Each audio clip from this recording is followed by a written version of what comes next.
achieved.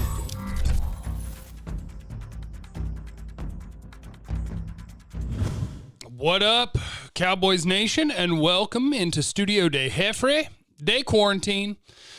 My back's jacked up. It's unfortunate. I got a guy, though. Don't worry about it.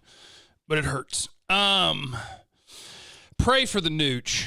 That's what I ask of all of you today. Pray for sweet, sweet Ben DiNucci, who's going to be starting for the Dallas Cowboys this weekend. Just your thoughts, your T's and P's, your thoughts and prayers. I was listening to Jerry Jones this morning with the KMC Masterpiece featuring Mike Bassick. And they were talking about Zach Martin, the great Zach Martin, the great and powerful Zach Martin.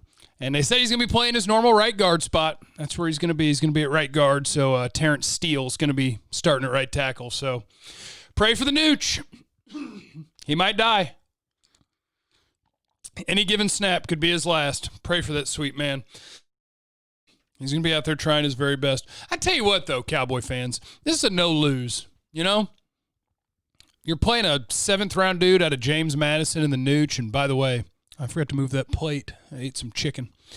Like, if he's terrible behind a broken offensive line, who cares? But what if he's good? How fun would it be if the nooch goes out there and handles some business? That'd be awesome. And I got some mailbag questions on the nooch and Andy Dalton and what if, and we'll get to those in a second. But I just want to say that I do not approve of Mike McCarthy attempting to get the nooch killed by intentionally playing not his best five offensive linemen. Although maybe if you're on Team Tank, you like this. You got to, as a coach and as a front office, maybe you should poke your head in there and weigh in a little bit. You had a second-round grade on Connor McGovern when you drafted him. You used a third-round pick on him. I don't care that he's not your guy if you're part of the new coaching staff. I don't care. And I don't care that the undrafted free agent offensive tackle is your guy. If there's one thing I've seen from Terrence Steele, and these guys are human. I try to remember that and be nice. Terrence, if you're listening, I love you. I hope you have a long career and you make a bunch of money. But, man, if there is a dude rushing from defensive end that has any sort of get-off, he is in trouble. Brandon Graham is coming for that butt. He's going to be digging off in there. And Derek Barnett, he's an okay player, but he's athletic. These defensive ends can get upfield. Zach Martin should be playing tackle. That's what you should be doing. This season is about the development of young players. And if you happen to win games and you happen to win the NFC East, great. Not great according to me, but great. Like, you're not – that's what people misunderstand about tanking. I may want the Cowboys to lose games, but I'm just wanting that for the ultimate goal of creating the best team and having a chance to win the Super Bowl. If they make the playoffs because the guys that are out there played well enough to make the playoffs, great. They earned it. That's cool. I'm not asking them to bench the few good players that you have. This is going to happen on its own. But when it's time to develop guys, I want to develop the better player. Put Connor McGovern at right guard, have Zach Martin play tackle, and let's go. Zach Martin against Brandon Graham and Derek Barnett, I like it. No problem. Connor McGovern against Fletcher Cox, I don't like it. But you're inside. You're not outside. You're not stuck on an island. You get help. Either way, you got buddies next to you. Develop Connor McGovern, not Terrence Steele. That's all I'm saying. Official prediction, by the way, Eagles, 27, 30. Eagles 30, Cowboys 6. Cowboys 10, 30-10. I really want the nooch to ball out, though. He's fun. He's got a nice arm and he's athletic, but, you know, the rest of the things you're going to have to work on. But I think he's swaggy. I think he's a swag daddy. All right, now let's get on to your mailbag. Robert, should the Cowboys try to get a first-round pick for Amari? Amari's the only one I could see getting a first-round pick for, and I like the idea of having 2 first-round picks for their defense. No. I think I said this last video. We've come way too far down on Amari Cooper. I guess this question depends on this. Are you of the opinion that the Cowboys should be attempting to win the Super Bowl next year? And I guess I still am, because in theory, in a perfect world, you get Tyron Smith back, you get Lyle Collins back, you get Dak Prescott back, you still have your receivers, you have a potentially elite offense. So you're going to try to win the Super Bowl. If you take Amari from that, you're hurting CeeDee Lamb, you're hurting Michael Gallup, because right now you have a bona fide, legitimate number one receiver in Amari Cooper. The home road splits, cool. Questioning his body language and where he is on certain downs, and why he wasn't in the game. He gets banged up. Yes, all these things are very real. But don't let those things bring you so far down where you pretend he's not a real number one receiver. He was the only dude making plays last week. He doesn't even need a good quarterback because that's what separation does. He's a dude that's going to get open for you. I don't want to trade Amari Cooper. Now, you go another year, you try to win the Super Bowl. You see where CD and where Gallup are and what your long-term plan is at receiver. And then if you want to move a receiver, whether it's Gallup or whether it's Cooper, then so be it. That is the thing about receivers. I can find you one. I can find you a receiver. I found you Gallup. I blessed you with Lamb. I can find you a receiver. And CD, I think CD will develop into a number one. But Amari is. Don't be in a hurry to move away from that. Corey, in your opinion, why is it that the Cowboys constantly have below average to bad defenses every year, and teams like Baltimore and Pittsburgh constantly have good defenses? I believe one of the primary reasons Romo never had the success we expected was because he had below average defenses. Unfortunately, I also believe that Dak's best year is going to be wasted because of this team's inability to build a true top 10 defense. Yeah, their players are bad.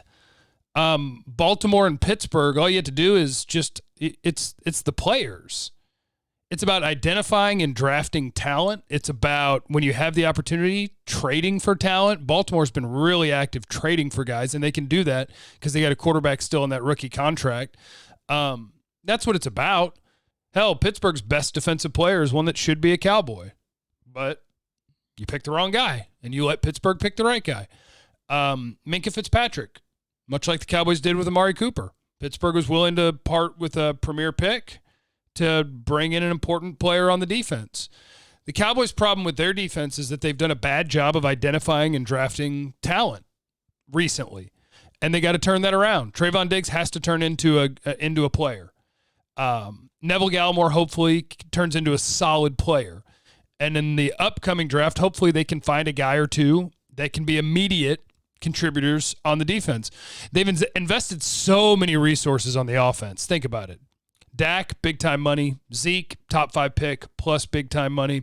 Amari Cooper, first-round pick. CeeDee Lamb, first-round pick. Michael Gallup, third-round pick. Lyle Collins, big-time money. Zach Martin, first-round pick, big money. Tyron Smith, first-round pick, big money. Flip it around to the defense, and what do the Cowboys have? Tank Lawrence, second-round pick, money. Jalen Smith, second-round pick, money. Third-round pick, Neville Gallimore.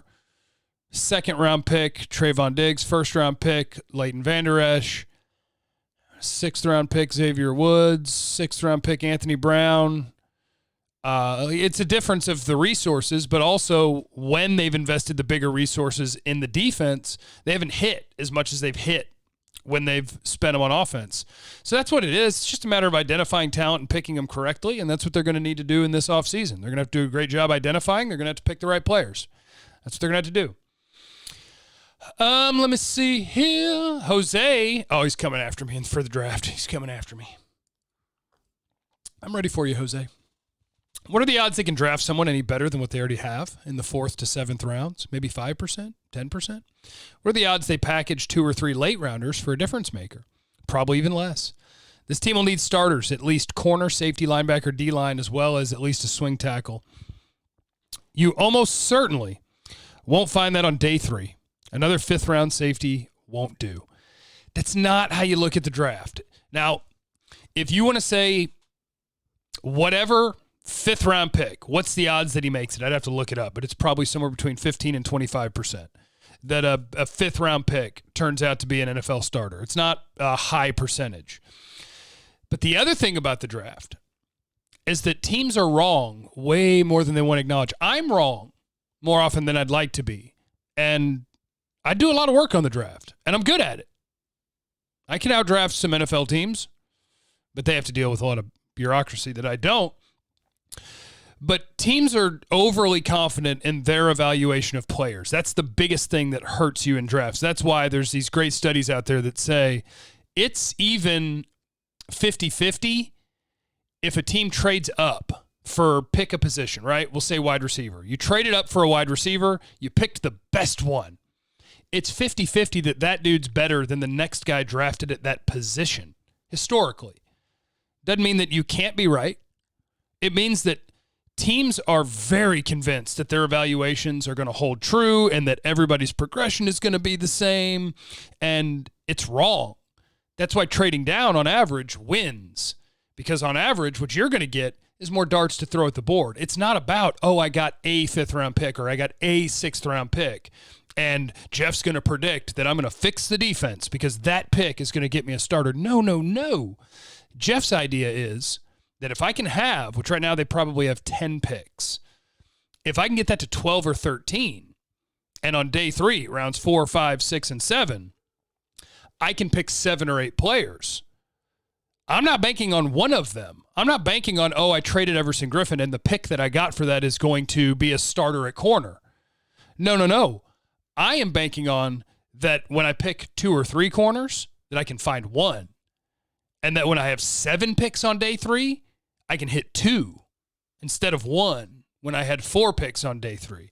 That's the idea, is that you don't always know the progression level of rookies. You don't know who's going to be how good. You don't know so many different things about these players. So what you need is more darts at the board. It doesn't mean that you lose faith in your ability to evaluate. It means that you also understand that there is value in darts, and you got to throw more darts. So no, I'm not saying that you're going to fix this defense by trading away a player for a 5th-round pick. I'm saying if there's players that aren't going to help you win the Super Bowl next year because their contracts are up and they're not going to be here, and I can turn those into 3 or 4 picks, I got a better chance of fixing my defense. Too Tall Bill, he says mailbag/algorithm question. Remember, leave a comment for the algorithm and what you want to talk about tomorrow and what the Cowboys offensive line should be right now. What do you think of moving both guards to tackle? Connor Williams, left tackle, Joe Looney, left guard, Biotish at center, McGovern, right guard, Martin, right tackle. I'd really like to know what Connor Williams might look like as a swing tackle in 2021 without getting DiNucci killed. I don't hate that at all. Like, Looney's not a guy that you're developing for the future because he's a veteran. He's been around for a while. But if you want to see Connor Williams because you have an idea for the future, heck yeah, that's what this season should be about. What can I learn about my team for the future to win the Super Bowl next year? Keep that in mind. You're trying to win the Super Bowl next year, and you want to develop your young talent, and you want to see what you got. You want to try Connor Williams at left tackle? Let's go. Get it. Try it out. I'm fine with that. Cam Irving can be your swing tackle? Sure, try that next week. Just don't run Terrence Steele out there. Jacob, hypothetically, if you're the coaches and Nooch looks better this week than Andy has looked this season, would you rather stick it out with the Nooch so we can see if we have a young, capable backup on his rookie deal instead of an older QB on the last year of his deal? And then Dean said, hey, let's say Dalton's out 2 weeks, the Nooch does a good job. We lose to the Eagles and Steelers going to the bye 2-7. Does it make sense to hand it back to Dalton or ride the Nooch? Ride the Nooch. Ride the Nooch. If he shows promise and you lose, wow, that's winning. That'd be amazing. If it turns out that the Nooch can play a little bit and you enjoy watching him and fans are having a good time and you're losing and heading towards a great pick, leave the Nooch in. Andy Dalton was here because the idea was that your whole team wasn't going to be hurt, and if something happened to Dak, you'd still have a chance. But with the whole team hurt, missing your offensive tackles, missing your tight end, missing your quarterback, if the Nooch played well, yeah, play the Nooch. More likely, he's going to struggle, and you'll go back to Andy Dalton probably a week from now. But yeah, give it a try. Go, Nooch, go. Joe, do you think Sean Lee can help the linebackers during in-game adjustments when and if he returns? Jalen is not good. Yes, I do. Play Sean Lee. Put him in. He may be playing this weekend. Mike, longtime subscriber, noticed the beverage last episode, so wanted to ask what's your beverage of choice when doing these, and does it depend on the Cowboys news of the day? No, this is just my energy drink. Like some people do coffee. I do the Spark. That's what I do. This is not an advertisement. I'm not getting compensated or paid for this in any way. Thank you very much. It's just my energy drink. But thank you to everybody that's subscribed and everybody that watches. It means so much to me. I love you absolutely.